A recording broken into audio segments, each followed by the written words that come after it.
Hello guys, I am Manish Kumar. स्वागत है आपका सैंडल स्टडी अड्डा पे। आप क्या पढ़ने वाले हैं? आप आज पढ़ने वाले हैं यूक्लिड्स एक्जिम, यानी कि यूक्लिड के एक्जिम के बारे में। दोस्तों, यूक्लिड के एक्जिम के बारे में बताने से पहले मैं आपको कुछ डेफिनेशंस बता दूं जो कि इसमें ज़रूरी पड़ेंगे। दोस्तों, तो उसमें से मैं कुछ डेफिनेशंस आपको बता रहा हूँ। एक डेफिनेशन है स्टेटमेंट, एक टर्म है, एक जो कि एक्जिम्स के डेफिनेशन में ये वर्ड आता है सेंटेंस। तो सेंटेंस क्या होता है मेरे दोस्तों? मैं आपको बताता हूँ सेंटेंस क्या होता है। सेंटेंस दोस्तों, अब मैं आपको बता रहा हूँ कि सेंटेंस क्या होता है। पहले आपको मैं कुछ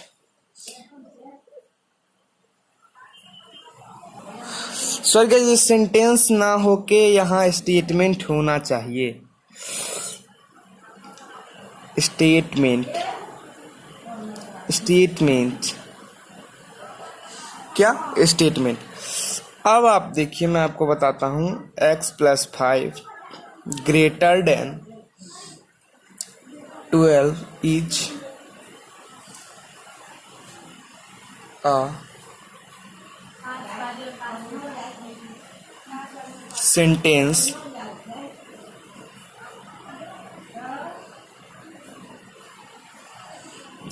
या इज अ सेंटेंस छोड़िए।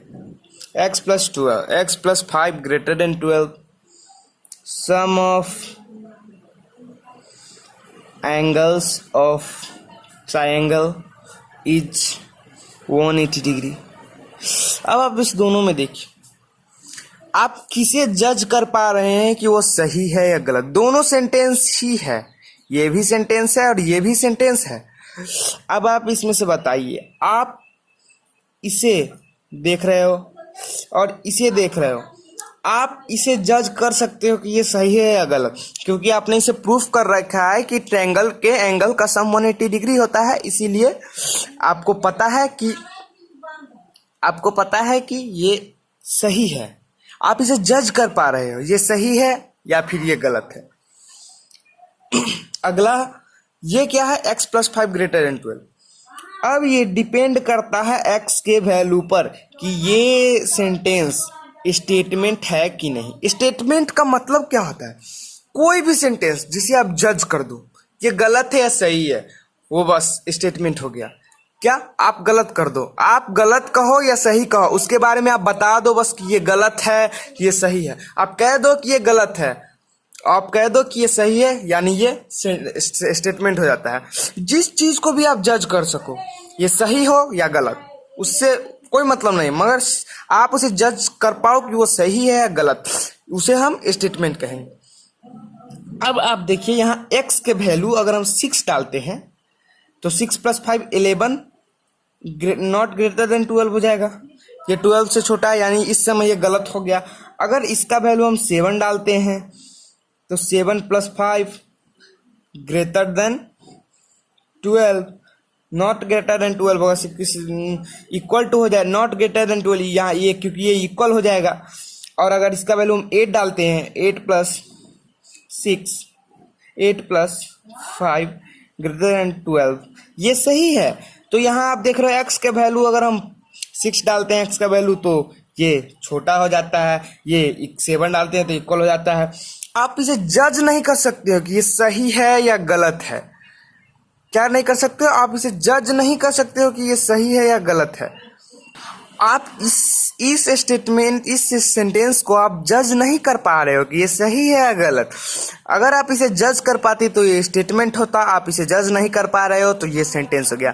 तो आई होप कि आप स्टेटमेंट और सेंटेंस में फर्क जान गए होंगे। अब हम बढ़ते हैं यूक्लिड के एक्जिम की ओर। एक्जिम किसे कहते हैं? Exim self evident,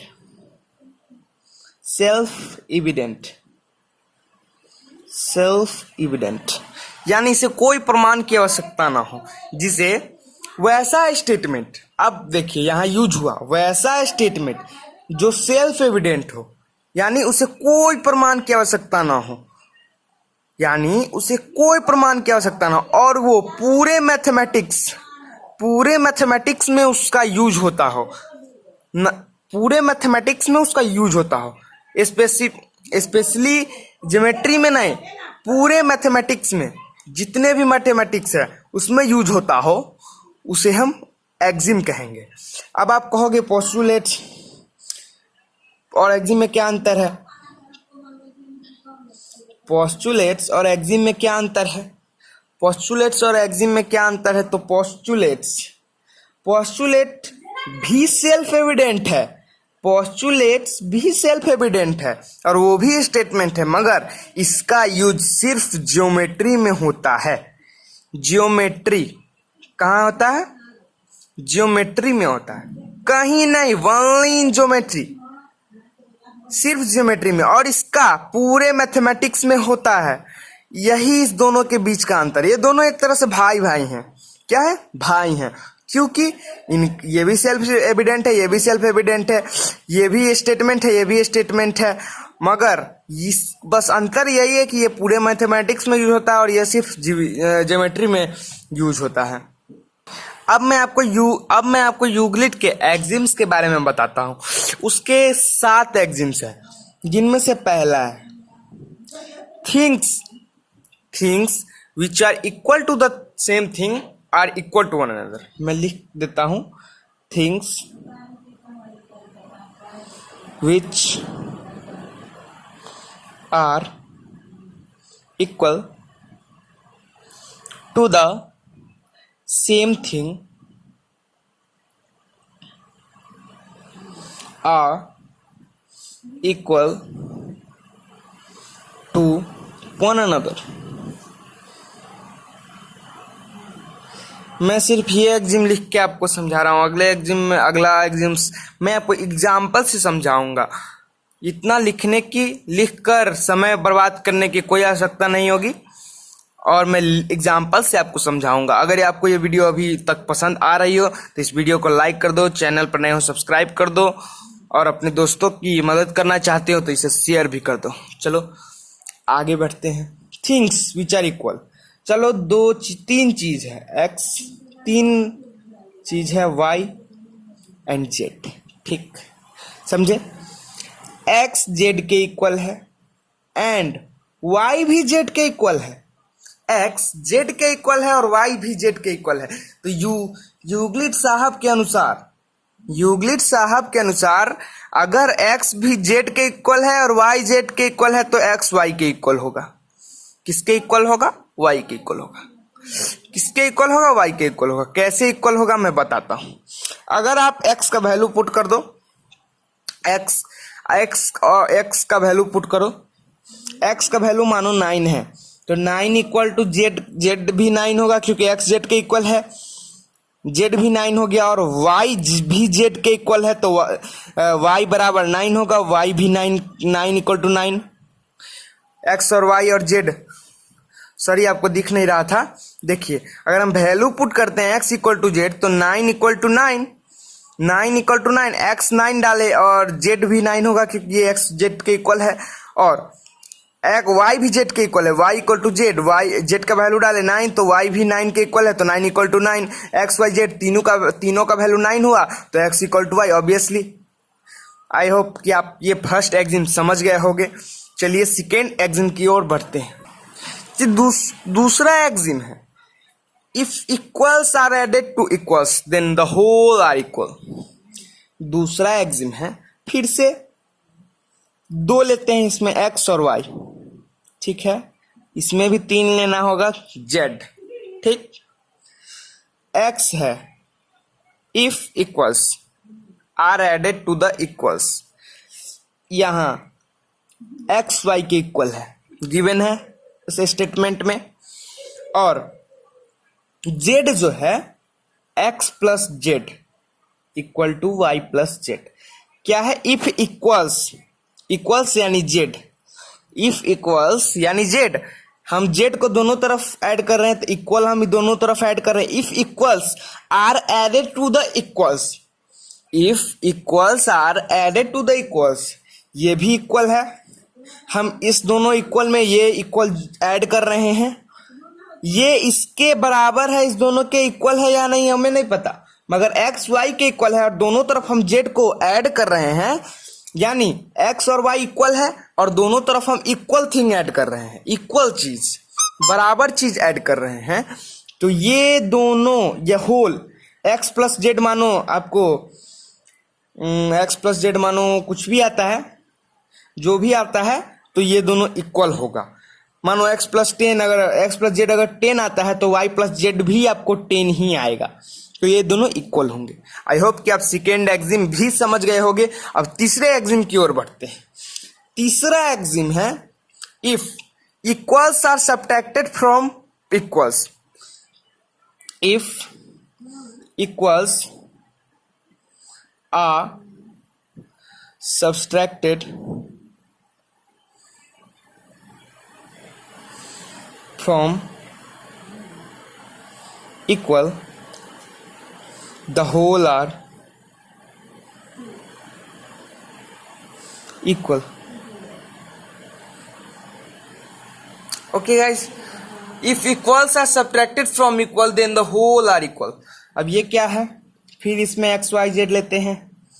x y Z, अगर हम एक्स में एक्स इक्वल टू वाई फिर गिवन रखा है, अगर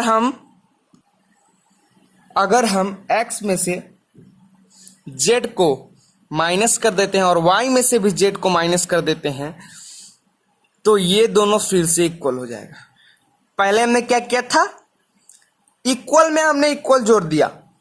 मानो एग्जाम्पल लेते हैं, 10 इक्वल टू 10 है और ये 5 इक्वल, अगर हम 10 में इस साइड भी 5 जोड़ देते हैं और 10 में इस साइड भी 5 जोड़ देते हैं तो 15 इक्वल टू 15, जो कि मुझे इस एग्जिम में समझाना चाहिए था मगर मैं आपको यहाँ समझा रहा हूँ। वैसे ही इस एग्जिम के लिए 10 में से अगर 10 इक्वल टू 10, अगर 10 में से 5 घटाया जाए और 10 में से इधर भी 5 घटाया जाए तो 5 इक्वल टू 5, वही यहाँ कर रहा हूँ। एक्स वाई के इक्वल है यानी 10 10 के इक्वल है। अगर हम एक्स में से जेड घटा रहे हैं, वाई में से भी जेड घटा रहे हैं, तो एक्स माइनस जेड और वाई प्लस जेड दोनों का जो वैल्यू आएगा वो इक्वल होगा। चलिए, आई होप कि आप ये भी समझ गए होंगे। अब अगले एग्जाम की ओर बढ़ते हैं। Things which coincide with one another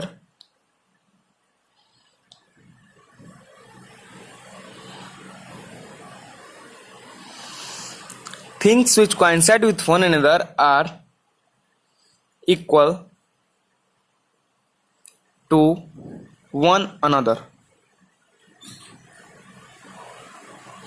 Okay guys, things which coincide one another are equal to one another, यानी कोई भी चीज जो कि उस पर पूरा पूरा ढक जाए, यानी ये एक ट्रायंगल है और ये एक ट्रायंगल है, अगर मैं इसे उठाकर इस पर डालता हूं, इसे उठाकर इस पर डालता हूं, अगर ये इसे पूरा पूरा ढक देगा तो ये दोनों इक्वल होगा। क्या होगा, फिर समझाता हूं एक और एग्जांपल। ये स्क्वायर है, क्या है, स्क्वायर है, क्या है, स्क्वायर है। अगर इसको मैं उठा के इस पे रखता हूं, अगर ये इसको पूरा पूरा ढक देगा तो ये दोनों इक्वल हो जाएगा। नहीं समझे, फिर समझो। एक ट्रायंगल लिया और इसी कोई दूसरा ट्रायंगल लिया, अब मैं इस ट्रायंगल को उठाता हूं और इस ट्रायंगल पे रखता हूं, तो अगर वो ट्रायंगल इसे पूरा पूरा ढक देगा, पूरा पूरा ढक देगा, तो वो इसके ये दोनों इक्वल हो जाएंगे। क्या हो जाएंगे, इक्वल हो जाएंगे। चलिए पांचवें एग्जाम की ओर। Things which are double of the same thing, things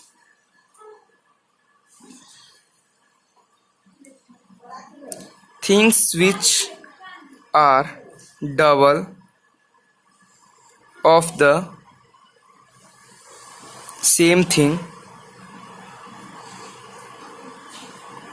are equal to one another.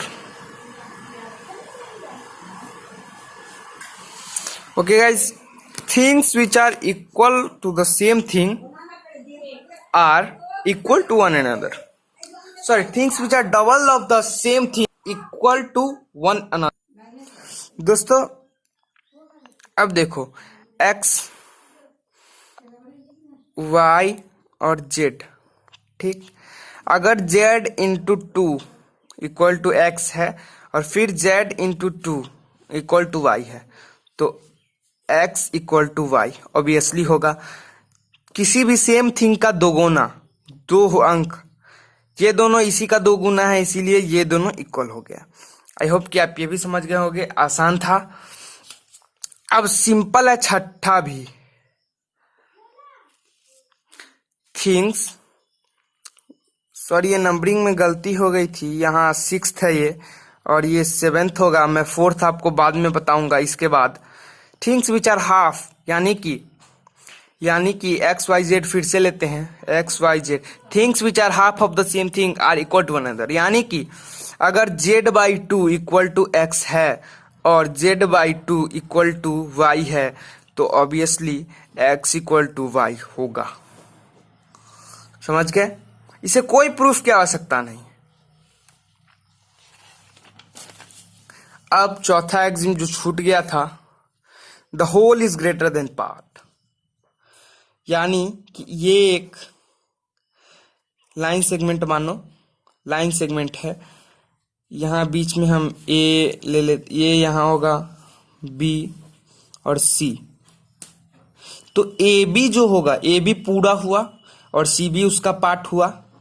A B पूरा हुआ और सी बी उसका पार्ट हुआ. तो ए बी जो होगा हमेशा ग्रेटर देन सी बी होगा. समझ गए? ए बी जो होगा हमेशा ग्रेटर देन सी बी होगा. Whole is greater than part, यानी किसी भी चीज के पार्ट से होल जो होगा हमेशा बड़ा होगा. यानी ये कॉपी में, ये कॉपी है, मानो एक पेज है, कॉपी का पेज है ये. मैं इसे इतना फाड़ लेता हूं तो ये जो पूरा पेज है उससे वो इससे तो बड़ा होगा. Whole is greater than part, ये तो इसी का पार्ट है ना, तो ये जो पूरा पेज है वो इससे हमेशा बड़ा होगा. उसी तरह ए बी एक होल है और सी बी उसका पार्ट है, तो ए बी जो होगा सी बी से बड़ा होगा. चलिए दोस्तों, धन्यवाद. आई होप कि आप ये पूरा समझ गए होंगे. और आपको ये वीडियो कैसी लगी कमेंट में बता देना और इस वीडियो को लाइक करना और इस चैनल को सब्सक्राइब करना ना भूले. तब तक के लिए बाय बाय, मिलते हैं अगले वीडियो में. बाय.